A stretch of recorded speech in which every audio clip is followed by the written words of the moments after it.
আসসালামু আলাইকুম। আজকে আমি আপনাদের মাঝে নিয়ে আসলাম একটি প্যান কাটিং সালোয়ার।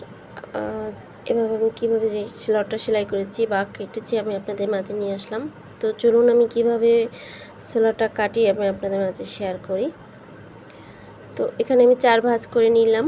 এখানে 4টি ভাঁজ দেওয়া আছে, 1 2 3 4, 4টি ভাঁজ দেওয়া হয়ে গেছে আমার। এটা আমি ভাঁজ করে নিলাম। এবার আমি লম্বার মাপটা নেব। যার যতটুকু লম্বা তারা ততটুকুই লম্বার মাপটা নিয়ে নেবেন। এবার আমি 2 ইঞ্চি করে নিয়ে নেব বর্ডার মাপ। এলাস্টিকের মাপটা 2 ইঞ্চি করে নিলেই হবে, যে যত লম্বা হোক আর খাট হোক 2 ইঞ্চি নিলেই হবে। তারপর এখান থেকে আমি 3 ইঞ্চি বাদ দিয়ে নেব। 3 ইঞ্চি মুরল থেকে বাদ দিয়ে নিতে হবে, তাহলে শেপটা আপনার সুন্দর আসবে। তারপর আমি মাজার মাপটা নিয়ে নিলাম। এখানে আবার হাফ ইঞ্চি নিতে হবে কিন্তু বাড়তি। এবার মাজার মাপটা আমি নিয়ে নিলাম। মাজার মাপটা নেওয়ার পর আমি হাইয়ের মাপটা নিলাম। তারপর আমার হাই যতটুক ওই অনুযায়ী আমি এখান থেকে আবার রানের মাপটা নিয়ে নিলাম। এই যে আমি রানের মাপটা নিয়ে নিলাম।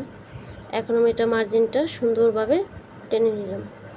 তারপর এটা রাউন্ড শেপ দিয়ে নিলাম। আমার রাউন্ড শেপ কমপ্লিট।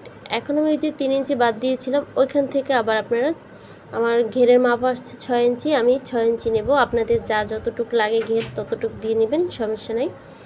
তো আমি এটা নিয়ে নিলাম। এখন আমি এখান থেকে আরও 2 ইঞ্চি নিয়ে নেব রানের জন্য, তাহলে রানটা আমার শেপটা সুন্দর আসবে। স্কেলটা একটু ব্যাকা করে নিয়ে নেবেন, ঘুরিয়ে নেবেন রাউন্ড শেপটা, তাহলে শেপটা আরও সুন্দর আসবে। আমার এখানে শেপ দেওয়া শেষ। এখন আমি আমার লম্বার মাপটা আমি যে রবার ভাঙার জন্য দিয়ে দিয়েছি, এখান থেকে আবার 2 ইঞ্চি শর্ট হয়েছে, আমি ওখান থেকে আবার ওটা আমি মার্জিন করে নিয়ে নেব। আমি আপনাদের পরে দেখাচ্ছি। এখন আমি কেটে নিলাম। হাফ ইঞ্চি বাড়তি রেখে কাপড়টা কাটবেন, তাহলে সেলাই মার্জিনটা সুন্দর হবে। ওই যে আমি 2 ইঞ্চি রেখেছিলাম, ওই 2 ইঞ্চি আমি এখান থেকে কেটে নিলাম বাড়তি কাপড় রেখে। আমার 2 ইঞ্চি কাটা কমপ্লিট। এখানে যেরকম 4টি পার্ট হয়েছে, আমার এই মাপটাও 4টি ভাঁজ দিয়ে আমি কেটে নিয়েছি। এখন চলুন আমি কীভাবে সেলাই করি। তো ওই যে কাপড়টা রেখেছিলাম 2 ইঞ্চি করে, 4 ইঞ্চি কাপড় আমি 2 ইঞ্চি করে ভাঁজ করে নিলাম। এটা বর্ডারটা ভাঁজ করে নিলে খুব সুন্দর আসবে। তো এই যে ভাঁজ দেওয়া শেষ। এখন আমি একটা চাপ সেলাই দিয়ে নেব। চাপ সেলাই দিয়ে পরে আমি এখানে আরেকটি চাপ সেলাই দিয়ে নেব, যেন সুন্দর লাগে। আপনাদের যেরকম ভালো লাগে আপনারা দিয়ে নিতে পারেন, কোনো সমস্যা নেই। আমি অফ ক্যামেরা বাকিগুলো সেলাই করে নিয়েছি। এখন আমি সাইড মারবো। আপনারা দেখুন আমি কীভাবে সাইডটা মারি। হাফ ইঞ্চি বাদ রেখে তারপরে আপনি সাইডটা মেরে নেবেন। আমার সাইড মারছি আমি, দেখুন আমার সাইড মারা কমপ্লিট। এখন আমি এখান থেকে একটা চাপ সেলাই দিয়ে নেব। চাপ সেলাইটা এই যে দিয়ে নিচ্ছি। হাতের বাম সাইডে কাপড়টা রেখে একটা চাপ সেলাই দেবেন। আমার একটি চাপ সেলাই কমপ্লিট। এখন আমি আরেকটি দিয়ে নেব। আপনারা দেখুন আমি যেভাবে সেলাই করছি, আপনারা যদি এভাবে সেলাই করেন তো প্যান কাটিং সালোয়ার একদম সোজা, সবাই পারবে। যদি একটু দেখেন ভালো করে তাহলে অবশ্যই পারবেন।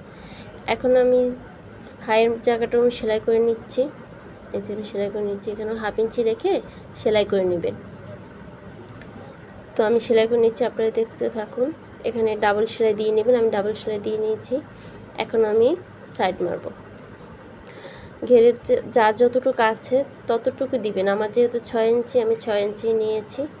তারপর আমি হাফ ইঞ্চি কাপড় রেখে বাড়তি রেখে আমি সেলাই করে নিচ্ছি। এখানেও আমার 6 ইঞ্চি নেব।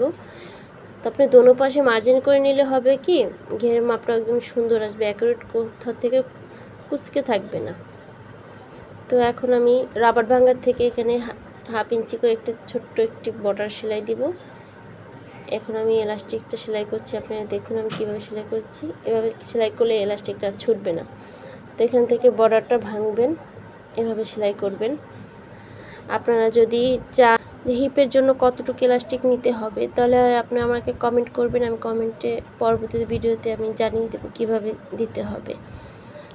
তো এই যে আমার এটা এলাস্টিকটা টান মেরে তবে সেলাই করুন। এই যে আমার সেলাই কমপ্লিট। আমার ভিডিওটা যদি ভালো লেগে থাকে তাহলে লাইক সাবস্ক্রাইব করে দেবেন। আল্লাহ হাফেজ।